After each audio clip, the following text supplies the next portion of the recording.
Hello नमस्कार दोस्तों, आप सभी का शिव नारायण अकेडमी में स्वागत है। दोस्तों आज हम लोग पढ़ेंगे अमेंडिंग एक्ट ऑफ 1781। जैसा कि पिछले वीडियो मैंने रेगुलेटिंग एक्ट 1773 पढ़ा चुका हूं। यदि आपने उस वीडियो को नहीं देखा है तो इस वीडियो के डिस्क्रिप्शन में उसका लिंक है, आप जाकर उस वीडियो को देख सकते हैं। ठीक है दोस्तों, तो 1773 जो रेगुलेटिंग एक्ट था, आप देख सकते हैं दोस्तों कि 1773 जो रेगुलेटिंग एक्ट था, तो उसमें मैंने आप लोगों को क्या बताया था कि supreme court and governor general दोनों के बीच क्या होता, कॉन्फ्लिक्ट होता रहता था, लड़ाई होते रहता था एक अपने क्षेत्र को लेकर। आज भी देखते हैं कि सुप्रीम कोर्ट और विधायिका के बीच में टकराव होते रहता है किसी एक छोटे से मामला पर। तो आप समझे कि जब आपका न्यायिक क्षेत्र, मतलब आपको कहाँ कहाँ क्या करना है, किस चीज़ में फैसला सुनाना है, किस चीज़ पर आपका अधिकार है, तो उस समय जब था ही नहीं, दोनों के बीच सेपरेट किया हुआ नहीं था, बांटा हुआ नहीं था, तो और कॉन्फ्लिक्ट होता होगा और लड़ाई होता होगा। तो उसी को क्या किया गया कि आगे के जो अमेंडिंग एक्ट ऑफ 1781 इसमें सुधारा गया। तो पहला जो सुधार किया गया दोस्तों, वो किया गया सुप्रीम कोर्ट के न्यायिक क्षेत्र को परिभाषित किया गया कि आपको किस किस फैसले में क्या करना है, आपका अधिकार है, किस किस चीज़ में आपका अधिकार है और किस किस चीज़ों में, मतलब किस किस पॉइंट पर आपका अधिकार नहीं है। आज हमारे देश में क्या होता है, कानून विधायिका बनाती है, उसको लागू कार्यपालिका करवाती है, और कानून संविधान के अनुसार सही है या नहीं, उसका काम जुडिशरी का है। ठीक है, तो अलग अलग बांटा हुआ है ना, लेकिन 1773 में बांटा हुआ नहीं था, तो 1781 में इसको एक न्यायिक क्षेत्र क्या कर दिया गया, बांट दिया गया। आज हमारे क्षेत्र में क्या, आज हमारे देश में संविधान में क्या है, केंद्र सूची केंद्र कानून बनाएगा, राज्य सूची राज्य कानून बनाएगा, और समवर्ती सूची दोनों कानून बनाएंगे। तो दोनों का विषय भी बटा हुआ है। जैसे आप देख सकते हैं डिफेंस, हमारे देश में कौन सा टैंक किस देश से खरीदना है, कौन सा हेलीकॉप्टर किस देश से खरीदना है, या कौन सा वेपन्स खरीदना है, ये काम राज्य सरकार नहीं करती है, ये केंद्र सरकार करती है। ठीक है, तो सुप्रीम कोर्ट को क्या कर दिया, न्यायिक क्षेत्र अपना अलग कर दिया गया गवर्नर जनरल और उसके काउंसिल से। ठीक है, आगे क्या किया गया, गवर्नर जनरल ऑफ बंगाल, जी लिखा हुआ गवर्नर जनरल, शॉर्ट में लिख दिया दोस्तों, समझ जाएगा, governor general of Bengal and executive council, उसके जो 4 सदस्य मेंबर थे इसमें थे, ऑफिशियल कैपेसिटी में जो काम करेंगे सुप्रीम कोर्ट से बाहर रखा गया। मतलब पहले क्या होता था कि गवर्नर जनरल ऑफ बंगाल जो है और उसके एग्जीक्यूटिव काउंसिल जो है, उसके द्वारा यदि कोई काम किया जाता है तो सुप्रीम कोर्ट में उसको क्या किया जाता था, चुनौती दिया जा सकता था। सुप्रीम कोर्ट में क्या कर दिया जाता था, चुनौती दिया जा सकता था। ठीक है, जैसा कि यहाँ पे लिखा है मैंने शॉर्टकट, सुप्रीम कोर्ट में क्या चुनौती दिया जाता था। ठीक है, लेकिन 1781 के द्वारा क्या कर दिया गया, उसको वहां से मुक्त कर दिया गया। मतलब ऑफिशियल कैपेसिटी में आप कोई भी काम करते हैं, गवर्नर जनरल एंड उसके एग्जीक्यूटिव काउंसिल, तो उसको न्यायालय में, सुप्रीम कोर्ट में चुनौती नहीं दिया जा सकता है। ठीक है, एग्जाम्पल से समझिए, आज हमारे देश में क्या होता है, प्रेसिडेंट एंड गवर्नर उनके ऑफिशियल कैपेसिटी में जो भी काम करते हैं उसको न्यायालय में चुनौती नहीं दिया जा सकता है। आप उससे उनके द्वारा किए गए कामों को सुप्रीम कोर्ट, हाई कोर्ट नहीं जा सकते हैं। ये आर्टिकल 361 के तहत इनके पास क्या है, एक प्रकार के विशेष सुविधा है, विशेष अधिकार भी आप कह सकते हैं। ठीक है, तो 1781 में ही किया गया कि गवर्नर जनरल ऑफ बंगाल और एग्जीक्यूटिव काउंसिल के द्वारा ऑफिशियल कैपेसिटी में अगर, और उसके साथ साथ उसके कर्मचारियों को भी ऑफिशियल कैपेसिटी में किए गए कामों को चुनौती नहीं दिया जा सकता है न्यायालय में, मतलब सुप्रीम कोर्ट में नहीं दिया जा सकता। अगर निजी कोई काम करते हैं, जैसे 1773 में मैंने बताया था कि आप जो कंपनी के कर्मचारी थे, कोई भी निजी व्यापार नहीं कर सकते हैं। अगर कोई निजी व्यापार कर रहा है तो निजी व्यापार कर रहा है तो ये ऑफिशियल कैपेसिटी में नहीं हुआ, तो इसको हम सुप्रीम कोर्ट में चुनौती दे सकते हैं। उस समय के, मतलब आप जो कोलकाता सुप्रीम कोर्ट है उसमें चुनौती आप दे सकते हैं। पर ये आदमी यदि ऑफिशियल जो ईस्ट इंडिया कंपनी जो है उसके ऑफिशियल में कोई काम कर रहा है तो उसको सुप्रीम कोर्ट में चुनौती नहीं दिया जा सकता है। ठीक है, मैं आशा करता हूँ समझ गए होंगे। आइए आगे पॉइंट देखते हैं। कलकत्ता के निवासियों के ऊपर सुप्रीम कोर्ट का पूर्ण अधिकार, मतलब सुप्रीम कोर्ट का स्थापना कहाँ गया था, कोलकाता में, और कोलकाता में जितने भी रह रहे हैं उसके क्षेत्र में, मतलब कोलकाता में जितने भी नागरिक रह रहे हैं उसके ऊपर सुप्रीम कोर्ट का पूर्ण अधिकार दिया गया। और हिंदुओं को कोई समस्या हो तो उनका जो समाधान होगा वो हिंदू लॉ के अनुसार होगा, और मुसलमानों को कोई प्रॉब्लम होगा तो मुस्लिम लॉ से होगा, और भी जितने भी रिलीजियस लोग रहते हैं, धार्मिक लोग, अपने अपने मत विचार के, तो उनका जो लॉ है, उनका जो कस्टम है, जो समाज के द्वारा उनका बनाया हुआ रूल रेगुलेशन है, उसके द्वारा ही उनको क्या कर दिया जाएगा, सजा दिया जाएगा।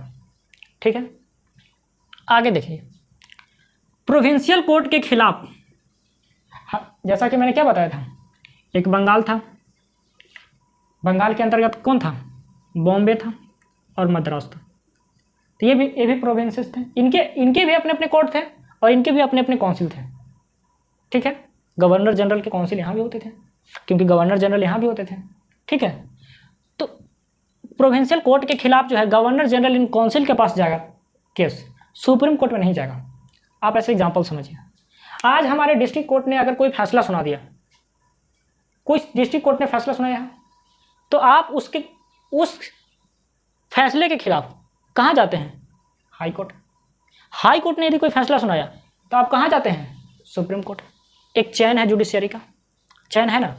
अब आगे देखिए, इसको देखिए क्या कहता है, प्रोविंशियल कोर्ट के खिलाफ, प्रोविंसेस में जो कोर्ट है, मतलब बॉम्बे और मद्रास में जो कोर्ट है, अगर उसके खिलाफ हमको कहीं जाना है तो सुप्रीम कोर्ट हेड होता था, इनके ऊपर ही तो बनाया गया था ना, तो सुप्रीम कोर्ट हेड होता था, तो सुप्रीम कोर्ट के पास आप नहीं जाएंगे, गवर्नर जनरल इन काउंसिल जो बंगाल का जो है उसके पास आपको जाना होगा। ठीक है, तो आप देख सकते हैं कि ये क्या है, जुडिशरी का एक सिस्टम नहीं हो पा रहा है, लेकिन कहा गया कि आप सुप्रीम कोर्ट ना जाके गवर्नर जनरल इन काउंसिल के पास जाएंगे। इसमें एक सबसे अच्छा पॉइंट यही याद रखने लगे। ठीक है, प्रोविंशियल कोर्ट और उसके काउंसिल जो होते हैं, प्रोविंशियल के जो काउंसिल होते हैं, law and regulation governor general in council and executive council के पास बनेगा। मतलब जितने भी प्रोविंसेस थे, मतलब बॉम्बे और मद्रास प्रोविंसेस हैं, इसके लिए कोई कानून बनाना है या इसे रेगुलेट करने के लिए कोई चीज़ करना है, तो वो जो है, जैसे मान लेते हैं कि बॉम्बे प्रोविंसेस है तो इसके काउंसिल होंगे, या बॉम्बे में जो कोर्ट होंगे, प्रोविंसेस कोर्ट होंगे, तो उनसे रिलेटेड कोई भी अगर कानून बनाना है तो गवर्नर जनरल इन काउंसिल और उसके एग्जीक्यूटिव काउंसिल के साथ जाएगा। मतलब उसका प्रोविंसेस के लिए ना ही प्रोविंसेस काउंसिल बनाएगा, और प्रोविंशियल जितने भी है, प्रोविंशियल जो है कोर्ट है, उनके खिलाफ कहाँ जाएगा, गवर्नर जनरल इन काउंसिल में जाएगा। मतलब वो सुप्रीम कोर्ट नहीं जाएगा, और जो प्रोविंशियल कोर्ट है और काउंसिल है उसके लिए लॉ एंड रेगुलेशन बनाना है तो गवर्नर जनरल इन काउंसिल और एग्जीक्यूटिव काउंसिल के पास ही आप जा सकते हैं। ठीक है, आइए दोस्तों, अब हम लोग देखते हैं पिट्स इंडिया एक्ट 1784, इसमें क्या कहा गया है, आइए इसको देखते हैं। ये जो है विलियम पिट, जो उस समय वहाँ का क्या थे, प्रधानमंत्री थे, उनके द्वारा इंट्रोड्यूस किया गया था, तो इसको नाम दिया गया विलियम पिट्स इंडिया एक्ट 1784। क्यों? क्योंकि इसको इंट्रोड्यूस किए थे विलियम पिट, जो उस समय के वहाँ पे क्या थे, प्रधानमंत्री थे। तो इस एक्ट में क्या क्या किया गया उसको हम लोग वन बाय वन यहाँ स्टडी करते हैं। कॉमर्शियल मतलब व्यापारिक, कॉमर्शियल का मतलब क्या हुआ, व्यापारिक। ठीक है, और पॉलिटिकल मतलब राजनीतिक।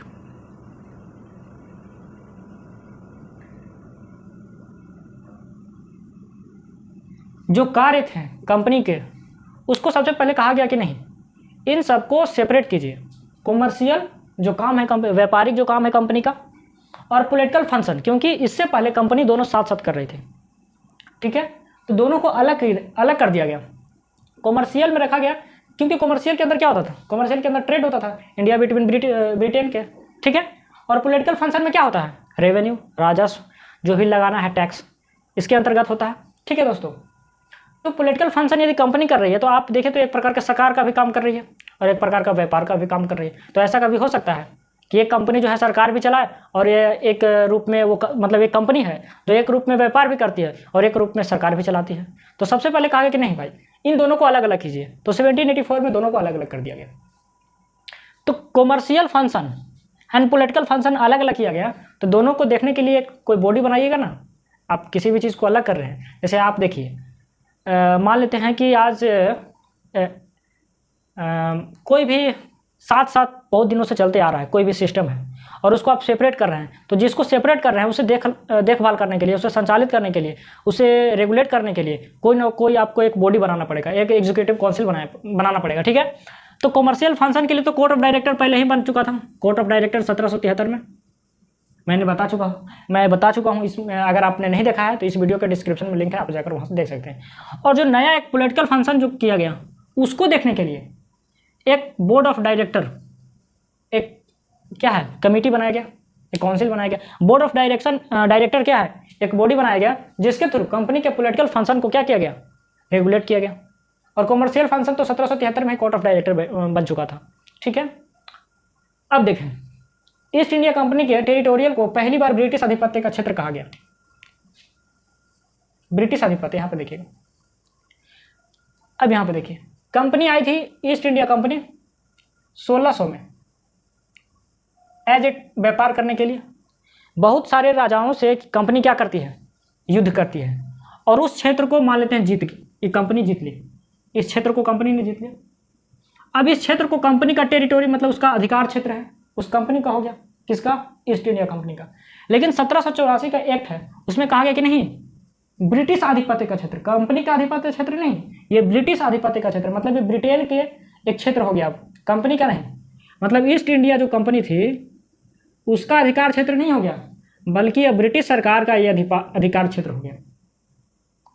अब सोचिए कि कंपनी आती है एक व्यापार के रूप में, फिर वो कंपनी अपना यहाँ अधिकार जमाती है, राजस्व का अधिकार, दीवानी का अधिकार लेती है, और धीरे धीरे क्षेत्र को अपने कब्जे में लेती है, और उसी क्षेत्र को फिर वहाँ का क्या है, सरकार कहती है कि नहीं, ये क्षेत्र तुम्हारा नहीं है, अब ये क्षेत्र मेरा हो गया। ऐसे समझिए, हमारे यहाँ का एक रिलायंस कंपनी है प्राइवेट, वो जो है यूएसए में गई व्यापार करने से, और उसने वहाँ पे क्या किया कि बहुत सारे राजाओं से युद्ध किए, और ये इतना मान लेते हैं क्षेत्र है कोई, इसको जीत लिया, तो रिलायंस का आधिपत्य क्षेत्र हो गया ये क्षेत्र। अब सरकार, भारत सरकार कहेगी कि नहीं, अब ये रिलायंस का क्षेत्र नहीं हो गया, अब ये रिलायंस का क्षेत्र नहीं है, बल्कि अब ये इंडिया का क्षेत्र हो गया। आप सोच रहे हैं, एक बहुत बड़ी बात है। तो वो ब्रिटिश आधिपत्य का क्षेत्र कहा गया, मतलब वहाँ का ब्रिटेन का सरकार भी अब भारतीय क्षेत्र पर अपना अधिकार जमाने लगी। और ये प्रारंभ कब से होता है, पिट्स इंडिया एक्ट 1784, ब्रिटिश आधिपत्य का क्षेत्र कहा गया, ठीक है। ब्रिटिश गवर्नमेंट को कंपनी के ऊपर कंपनी अफेयर एंड एडमिनिस्ट्रेशन जो है मिल गया, किसके थ्रू, बोर्ड ऑफ कंट्रोल के थ्रू।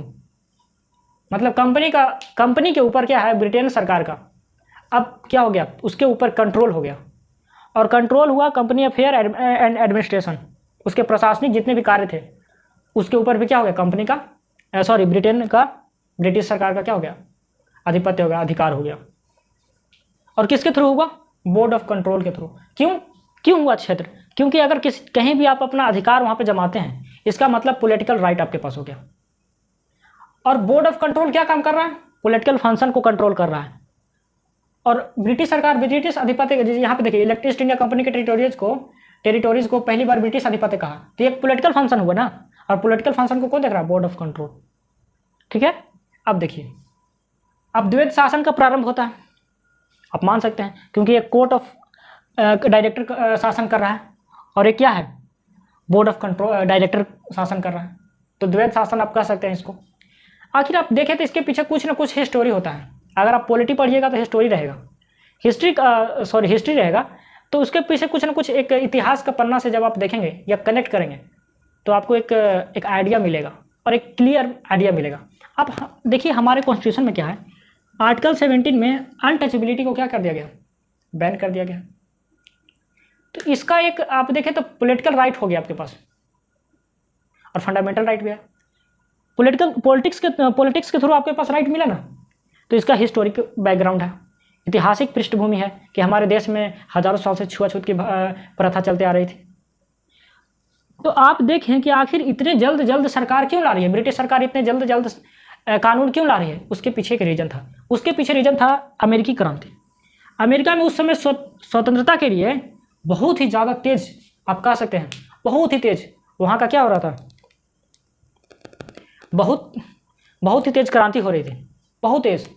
तो ब्रिटेन को लगा कि नहीं भाई, अब अमेरिका तो मेरे हाथ से जा रहा है, और कंपनी के द्वारा इंडिया में जो बनाया गया है जो अधिकार जीता गया है, तो क्यों ना उस क्षेत्र पर मैं अपना अधिकार का दावा करूं। तभी तो कहा गया ना, ब्रिटिश आधिपत्य कहा गया। क्यों कहा गया? क्योंकि अमेरिका क्रांति में जब देख रहा है, ब्रिटेन देख रहा है कि मेरा जो है ये ब्रिटेन पर, अमेरिका जो है ब्रिटेन पर, सॉरी जो ब्रिटेन जो है अमेरिका पर जो शासन कर रहा है, अब अमेरिका के लोग क्या हैं, आज़ादी की मांग कर रहे हैं, तो अमेरिका तो अब हमको छोड़ना पड़ेगा ब्रिटेन को। तो ब्रिटिश सरकार सोच रही थी अब जब भारत को जब हम इतना बना चुके हैं तो क्यों ना वहाँ प्रभाव अपना जमाया जाए, क्यों ना उस क्षेत्र को अपना कहा जाए। तो ये एक प्रोसेस हुआ जिसके थ्रू क्या फिर भारत जो है क्या अंग्रेजों के हाथ में चला जाता है पूर्ण रूप से। ठीक है, आइए दोस्तों आगे एक एक्ट पढ़ते हैं, एक्ट 1786। इसमें क्या कहा गया है आइए देखते हैं। लॉर्ड कॉर्नवालिस को गवर्नर जनरल ऑफ बंगाल बनाया गया। कब बनाया गया? 1786 में। लेकिन उसने कॉर्नवालिस को, ये बहुत ही बड़ा मतलब एक बहुत पावरफुल शक्तिशाली एक क्या था, एक सेनापति था।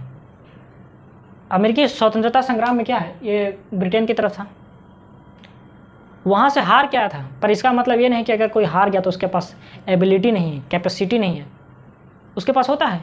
अगर आज मैच हो रहा है, सपोज मानते क्रिकेट के मैच में कभी इंडिया हार गया, तो आप ये नहीं आ सकते हैं कि विराट कोहली खराब ही है या रोहित शर्मा खराब हो गया अब नहीं उस किसी काम का है, ऐसा तो आप नहीं कह सकते हैं। या बड़े बड़े पॉलिटिशियन होते हैं कभी चुनाव हार जाते हैं, तो इसका मतलब ये नहीं कि वो क्या है, खराब है। तो यहाँ पे क्या हुआ कि लॉर्ड कॉर्नवालिस को 1786 में गवर्नर जनरल ऑफ बंगाल जब बनाया गया, तो इस पोस्ट पर लेने से पहले उसने 2 शर्त रखी। ब्रिटिश सरकार के समझ क्या किया, उसने 2 शर्त रखी। 2 शर्त में पहला शर्त क्या है, गवर्नर जनरल ऑफ बंगाल के, गवर्नर जनरल ऑफ काउंसिल के डिसीजन के खिलाफ भी निर्णय ले सकता हूँ। गवर्नर जनरल ऑफ बंगाल जो गवर्नर जनरल ऑफ काउंसिल था, जो गवर्नर जनरल ऑफ बंगाल जो था उसके जो काउंसिल थे, गवर्नर जनरल ऑफ काउंसिल, उसमें क्या होता था, बहुमत के हिसाब से निर्णय लिया जाता था। अब बहुमत के हिसाब से निर्णय लिया जा रहा है तो उसमें क्या होता था, गवर्नर जनरल क्या होता था कि उसका कोई पावर ही नहीं रहता था। वो ऊपर है, बड़ा है, पर उसके पास मेजोरिटी में क्या हो गया, पावर ही नहीं है। ठीक है, तो उसने कहा कि मुझे एक ये शक्ति चाहिए, मुझे एक एक्स्ट्रा चाहिए, जिसके तहत मैं गवर्नर जनरल ऑफ काउंसिल के डिसीजन के खिलाफ भी जाकर मैं निर्णय ले सकता हूँ। मतलब आप स्वतंत्र हैं, एक प्रकार से आप वीटो कर सकते हैं कि यदि उसने इस पर लगा दिया कि नहीं आप डिसीजन नहीं ले सकते हैं, तो मेरे पास एक शक्ति होना चाहिए, एक वीटो होना चाहिए जो मैं सबके बराबर कर दूँ। अगर मान लेते गवर्नर जनरल ऑफ काउंसिल ने कहा कि नहीं इस पॉइंट पर क्या करना है, हमको डिसीजन नहीं लेना है, लेकिन अब उसके पास पावर हो गया ना, ब्रिटिश सरकार के द्वारा इसके पास पावर मिल गया कॉर्नवालिस के, नहीं तुम अकेले यदि कह देते हो कि नहीं मुझे लेना है, इस पॉइंट पर डिसीजन लेना है, तो तुम ले सकते हो। एक प्रकार का वीटो पावर आ गया किसके पास, लॉर्ड कॉर्नवालिस के पास। ठीक है, सेकेंड इसने क्या शर्त रखा, कमांडर इन चीफ मुझे बनाया जाए, कमांडर इन चीफ बनाया जाए। इससे पहले क्या होता था, कमांडर इन चीफ, जैसे गवर्नर जनरल और commander in chief, commander in chief आप कह सकते हैं, शॉर्ट में लिख दे रहे हैं, ये दोनों अलग अलग होते थे। लेकिन आप कहा कि दोनों पोस्ट मेरे पास ही होना चाहिए, गवर्नर जनरल का भी और कमांडर इन चीफ का भी। अब देखिए अगर मान लेते हैं कि गवर्नर जनरल कहीं पे यहाँ पे सपोज मान लेते हैं कोई राजा के खिलाफ युद्ध करना है, कोई राजा ये है, तो गवर्नर जनरल तो डिसीजन ले लिया कि नहीं मुझे युद्ध करना है, पर कमांडर जो चीफ है, जो सेनापति है, जो सेना का सबसे कमांडर है, वो डिसीजन से अब मुकर गया। गवर्नर जनरल बोला कि मुझे डिसीजन लेना है, और जो कमांडर इन चीफ है उसने कहा कि नहीं मुझे युद्ध नहीं करना है, तो प्रॉब्लम यहाँ हो जाएगा। तो इसके लिए उसने कहा कि नहीं मेरे पास दोनों पोस्ट होना चाहिए, क्योंकि गवर्नर जनरल यस बोलेगा तो कमांडर इन चीफ खुद है तो भी यस हो जाएगा। ठीक है कि नहीं। तो इन चीज़ों को क्यों मांगा वो, क्योंकि अमेरिकी स्वतंत्रता संग्राम में जो था लॉर्ड कॉर्नवालिस ने इन चीज़ों को कमी को महसूस किया। जब आप किसी भी चीज़ को कमी को महसूस करते हैं तो आगे यदि आप सजग हैं या किसी चीज़ में काम करना चाहते हैं तो आप उसमें सुधार का प्रयास करेंगे, और गलती से तो लोग सबक लेते हैं। तो उसने वहाँ गलती इस चीज़ से सबक लिया और इसका यहाँ पे क्या किया, वो अप्लाइड किया, इस चीज़ को प्रयोग किया। ठीक है दोस्तों, तो ये वीडियो आप लोगों को अच्छा लगे तो लाइक करें, शेयर करें और सब्सक्राइब करें, क्योंकि दोस्तों एक वीडियो को बनाने में बहुत ही मेहनत लगता है। तो आपसे निवेदन है कि आप इसे शेयर करें, सब्सक्राइब करें। बहुत बहुत धन्यवाद।